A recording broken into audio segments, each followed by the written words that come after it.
मित्रों, सब्सक्राइब करें हमारे यूट्यूब चैनल गौ माता को और बेल आइकन पर क्लिक करें हमारे लेटेस्ट वीडियो सबसे पहले देखने के लिए। बच्चा 8-10 दिन का 15 दिन का हो जाता है। जन्म से लेकर के मृत्यु तक की चर्चा चल रही है भगवान और भक्त के बीच में। अपन तो बीच में आनंद ले रहे हैं कि जब प्रश्न उठा कि जन्म से लेकर के मृत्यु तक, तो ये सारी समस्याएं आनी है, हर घर में आनी है, लेकिन इन समस्याओं का समाधान भी निहित है। तो बच्चा लगभग 8-10 दिन का हो जाता है तो सूती का स्नान होता है। सूती का स्नान का मतलब अपने मारवाड़ी में नावन। बच्चे को और माँ को पहली बार स्नान कराया जाता है। इसका विधान है, पंडित जी जिस प्रकार का नक्षत्र देखे मुहूर्त निकालते हैं उसी के अनुसार नावन होना चाहिए। आजकल तो कुछ माताएं दूसरे तीसरे दिन ही नहा लेती है, नहीं होना चाहिए ऐसा। शास्त्र और पुराने लोगों के विचारों को समझना चाहिए। हम लोग आजकल आधुनिकता में आ गए, बच्चा जन्म गया है साहब तो बढ़िया हवादार स्थान पर रखो। अरे भाई, पहले बच्चा जन्मता तो माँ बच्चे को दोनों को अंधेरे वाले कमरे में रखते थे जहाँ थोड़ा अंधेरा होता था। आजकल लाइट ज्यादा होती है, हेलोजन होती है हॉस्पिटल में जहाँ बच्चा जन्मता है। अरे भाई, जो बच्चा 9 महीने तक माँ के पेट में रहा, यानी कि गुप्त अंधेरे में, मैं आपको ही पूछूं सज्जनों, आप अगर थोड़ी देर के लिए किसी अंधेरे कमरे में सो रहे हो दिन में दरवाजा बंद करके, और एकदम से दरवाजा खोल के धूप में आओ, तो बोलिए आपकी आंखें परेशान हो जाती कि नहीं हो जाती? तो जो बच्चा 9 महीने तक अंधेरे में रहा, उसको एकदम से तेज लाइट में रखोगे तो उसकी आंखों पर उल्टा असर पड़ेगा। आजकल हिंदुस्तान के 20% बच्चों के चश्मे लगने का बहुत बड़ा कारण यह है कि उन बच्चों को तेज प्रकाश में रखना शुरू कर देते हैं। धीरे धीरे वातावरण बदलना चाहिए। ज्यादा हवा नहीं लगनी चाहिए बच्चे को। जहां बच्चा जन्मा है वहां एसी लगा हुआ है, कूलर लगा हुआ है, पंखा लगा हुआ है हॉस्पिटल में, अरे भाई ये सब घातक है। हल्की हवा होनी चाहिए। जब तक सूती का स्नान नहीं हो, जब तक नावन नहीं हो जाए, तेज हवा और तेज प्रकाश नहीं लगना चाहिए। नक्षत्रों के अनुसार बच्चे के शरीर की संरचनाओं का विकास होता है, इसलिए जितने दिन का मुहूर्त निकले उसका पालन करना चाहिए, उसके बाद ही बच्चे का स्नान करना चाहिए। आजकल कई माताएं क्या करती है, पहले ही दिन बच्चे को साबुन से नहला देती। कई माताएं तो मेडिकल स्टोर से स्पेशल बेबी सोप लाती है।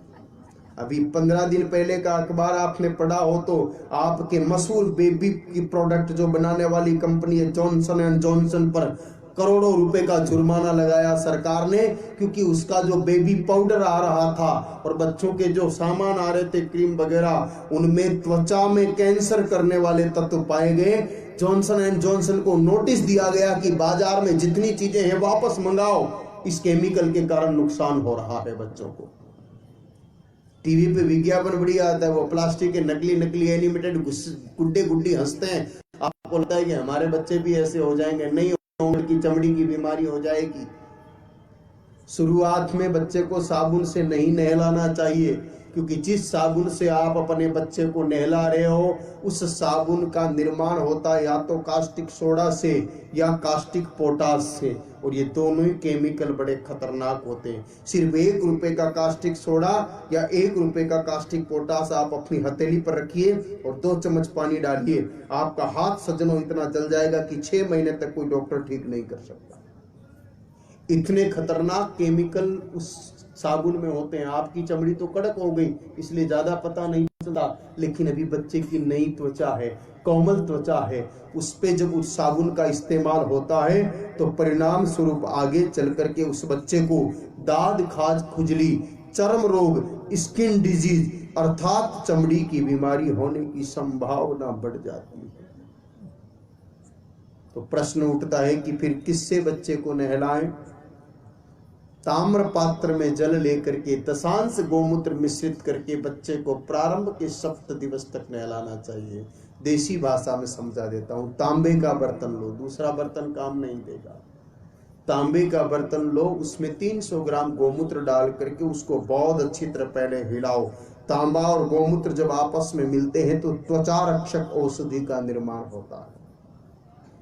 उसमें 3 लीटर पानी डाल करके वापस हिलाओ और उस तांबे के बर्तन में रखे हुए गोमूत्र मिले हुए जल से आप अपने बच्चे को शुरुआत के 7 दिन नहलाओ। जिस माता ने अपने बच्चे को शुरुआत के 7 दिन इस विधि से नहला दिया, उस बच्चे को दाद, खाज, खुजली, चर्म रोग, स्किन डिजीज जीवन में कभी होने वाला नहीं। अब यहाँ एक चीज और प्रकट होती है, बच्चे को पहली बार पालने में सुलाना। क्योंकि बच्चा माँ के गर्भ में था तो माँ घूमती थी तो बच्चे को झूला लगता था, बड़ा आनंद आता था। वो एक जगह सोया सोया बड़ा उसको कष्ट होता है, बड़ा दुख होता है, इसलिए रोता है। बच्चे को झूला झूलाना है, लेकिन झूला झूलाने का भी मुहूर्त होता है, और मुहूर्त नहीं भी निकालो तो भी इसकी एक विधि होती है। आप अपने बालक को सीधा पालना खरीद के ला के अंदर नहीं सुला दे, इसके लिए एक नियम है। आप अपने बच्चे को पालने में जिस दिन सुलाए, उस दिन आपको अपने पड़ोसियों को दही बांटना चाहिए, कटोरी भर भर के। ये उस बच्चे के सौभाग्य की वृद्धि के लिए है। आप कहीं भी जाते हैं तो आपकी माता जी या पत्नी जी आपको दही खिला करके विदा करती है कि नहीं करती है? अभी उसको पालने में भेजा जा रहा है, यानी कि वो हवा में झूलेगा, उसको अंतरिक्ष जितना ऊंचा उठाने के लिए ये विधान है। भगवान कृष्ण का भी जब करवट बदलने का मुहूर्त निकाला पहली बार, तो भागवत जी में पढ़ना, गर्ग संहिता में पढ़ना, लिखा है कि यशोदा मैया ने मटकियां भर भर के, मैंने कटोरी भर के कहा है, अभी दिल उतने यशोदा मैया जितने बड़े कहा रहे हैं, कि मटकियां भर भर के दही दान में दिया पूरे गांव में। तो आप शहर तो बहुत बड़ा है ये नहीं कहता, लेकिन कटोरी भर के देसी गाय माता का दही, नहीं हो तो गौशाला से दूध ला करके घर में जमा करके, लेकिन देसी गाय माता को होना चाहिए। यूं नहीं कि बाजार का डेयरी का भैंस का दही उठा के लिया है और महाराज फायदा नहीं हुआ, नहीं होगा। देसी गाय माता के दही को क्षमता हो तो कटोरी सहित दो, नहीं तो मिट्टी के वो जो कटोरे आते हैं उन्हीं में भर के दे दो, लेकिन बर्तन वापस नहीं लेना है। जिस बर्तन में दही भर के दिया जाता है वो बर्तन वापस नहीं लेना है। भगवान ने अगर आपको खूब दिया तो सोने के कटोरे में दो, चांदी के कटोरे में दो, पीतल के, तांबे के कटोरे, तांबा तो नहीं चलेगा, पीतल में दे सकते हो, कांसा में दे सकते हो, लेकिन मिट्टी में ही दो। लेकिन दही का दान उस दिन करना आवश्यक है जिस दिन आप अपने बच्चे को पालने में झुलाना शुरू करें। और जब पालने में झुलाएं मेरे भाई बहनों, तो पहली बार जब बच्चे को सुलाएं तब बच्चे को कुछ न कुछ कहना चाहिए। मारवाड़ की तो परंपरा रही है बहुत कुछ कहने की, कि इलान देनी आपनी हालरिए हुलराय, पूत सिखावे पालने मरण बढ़ाई पाए। गाय माता के लिए बेटा मरना पड़े तो मर जाना, शीश देना पड़े तो दे देना, परवाह मत करना। ये भाव जिस दिन बच्चे को पालने में सुलाओ, अभी बच्चा समझता नहीं, लेकिन कहना उसी दिन से शुरू कर देना, तो वो आपके दूध की लाज जरूर रखेगा, नहीं तो दूध को लजा देगा। शब्द में ज्यादा अंतर नहीं है लाज और लजा में, लेकिन